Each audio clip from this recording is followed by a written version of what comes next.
त्याग, बलिदान और शौर्य की धरती, राजस्थान का दक्षिणी भाग, वर्तमान का बांसवाड़ा और डूंगरपुर जिलों का क्षेत्र इतिहास के पन्नों में वागड़ के नाम से प्रसिद्ध है। जनजाति बहुल वागड़ अंचल में जन जागरण के अमर पुरोधाओं की इस सीरीज में भाग संख्या 2 में आज हम चर्चा करेंगे महान समाज सुधारक और वागड़ क्षेत्र में जन जागरण के पुरोधा गुरु गोविंद के योगदान के बारे में। गुरु गोविंद का जन्म सन 1858 ईस्वी में बांसिया, जिला डूंगरपुर में हुआ था। बांसिया को बेड़सा भी कहा जाता है। आपके पिता का नाम श्री बेचनगिरी और माता का नाम श्रीमती लाटकी बाई था। आपके पिता का देहांत आपके जन्म से पूर्व हो गया, इसलिए आपका पालन पोषण आपकी माता श्रीमती लाटकी बाई ने किया था।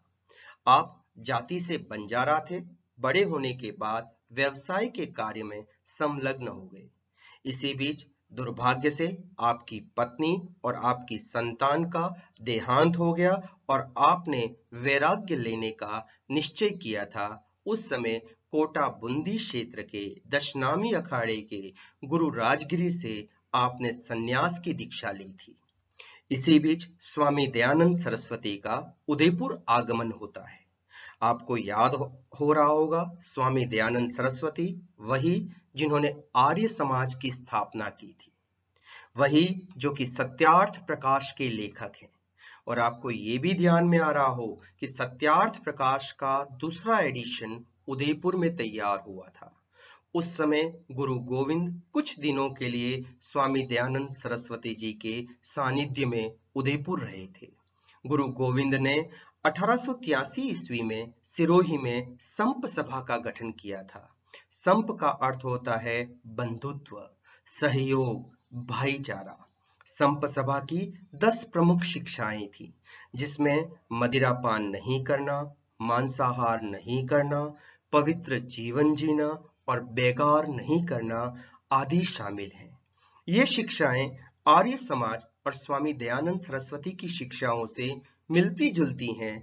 इसलिए कुछ इतिहासकार गुरु गोविंद को आदिवासियों का, वनवासियों का, भीलों का स्वामी दयानंद सरस्वती भी कहते हैं। गुरु गोविंद ने अपनी पहली धूनी अपने जन्म स्थान बांसिया या बेड़सा में स्थापित की थी।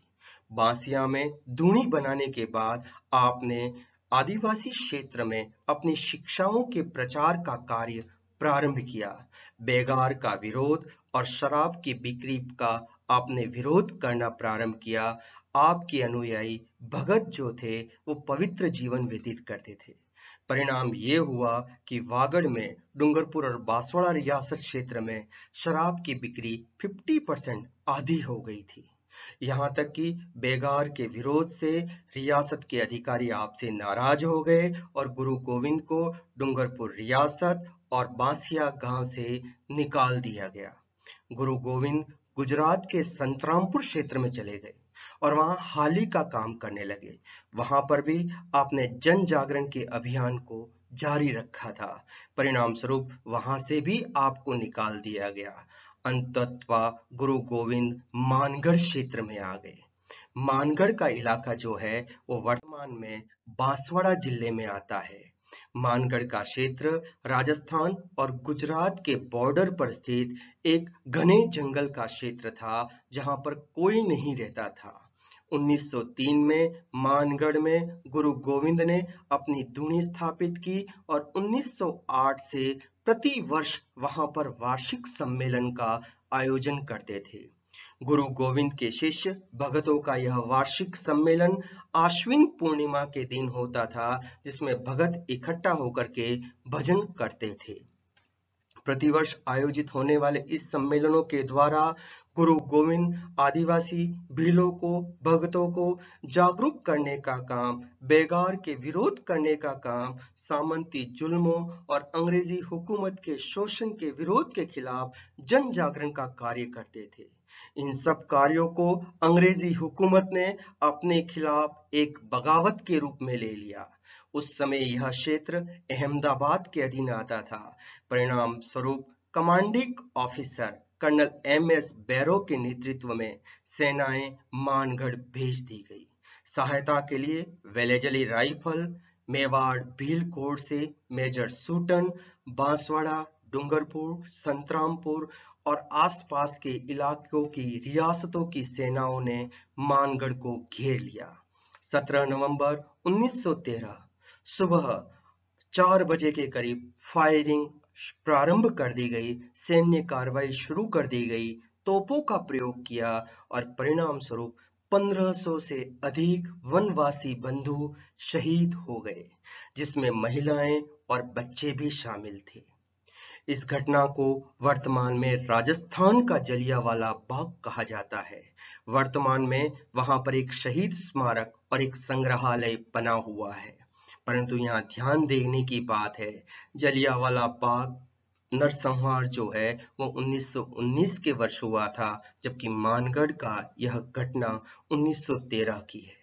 आदिवासी इतिहास के बारे में कम जानकारी और मौखिक इतिहास के खातिर इतिहास के मुख्य पन्नों में हमेशा उसकी उपेक्षा की गई है। सत्य यह होना चाहिए कि कहा जाना चाहिए कि पंजाब का मानगढ़ कब हुआ था तो जलियांवाला बाग, जबकि इसकी जगह वर्तमान में हम याद कर रहे हैं राजस्थान का जलियांवाला बाग मानगढ़। फिर भी इस घटना के बारे में जो हमारे पास मौखिक स्रोत उपलब्ध हैं, उसके अनुसार 14,000 के करीब भक्तों ने हिस्सा लिया था, जिसमें से कुछ भगत संतों के नाम हमारे पास उपलब्ध हैं, जो कि यहाँ पर आपको प्रस्तुत किए जा रहे हैं, जिसमें महिला भगत मन्ना घरासिया का नाम भी शामिल है। मानगढ़ में पूंजा भगत की सलाह पर गुरु गोविंद आत्मसमर्पण कर देते हैं। उनको पकड़ करके साबरमती आश्रम अहमदाबाद ले जाया जाता है और कोर्ट की कार्रवाई शुरू होती है। अंतोल दास वकील उनकी पैरवी करते हैं। प्रारंभ में उनको है वो मृत्युदंड की सजा दी जाती है, बाद में आजीवन कारावास, जिसको 10 वर्ष के लिए तय किया गया था। उनके अच्छे आचरण के खातिर उनकी सजा माफ कर दी जाती है। उनके ऊपर एक पाबंदी रखी जाती है कि उनको फिर कभी वागड़ के क्षेत्र में, बांसवाड़ा और डूंगरपुर के आदिवासी क्षेत्र में प्रवेश नहीं करने का आदेश दिया जाता है। गुरु गोविंद अपना शेष जीवन गुजरात के कंबोई गांव में व्यतीत करते हैं। गुरु गोविंद एक समाज सुधारक के रूप में, एक जन जागरण आदिवासी क्षेत्र में जागरूकता पैदा करने वाले प्रणेता के रूप में, जन जागरण के नेता के रूप में हमेशा हमेशा स्मृति में रहेंगे। उनका गीत अरे बुरेटिया ने न मानो रे, उनके संघर्ष, उनके बलिदान, उनकी प्रेरणा का अमर प्रतीक है। वर्तमान में उनकी याद में बांसवाड़ा में GGTU गुरु गोविंद ट्राइबल यूनिवर्सिटी का निर्माण किया गया है।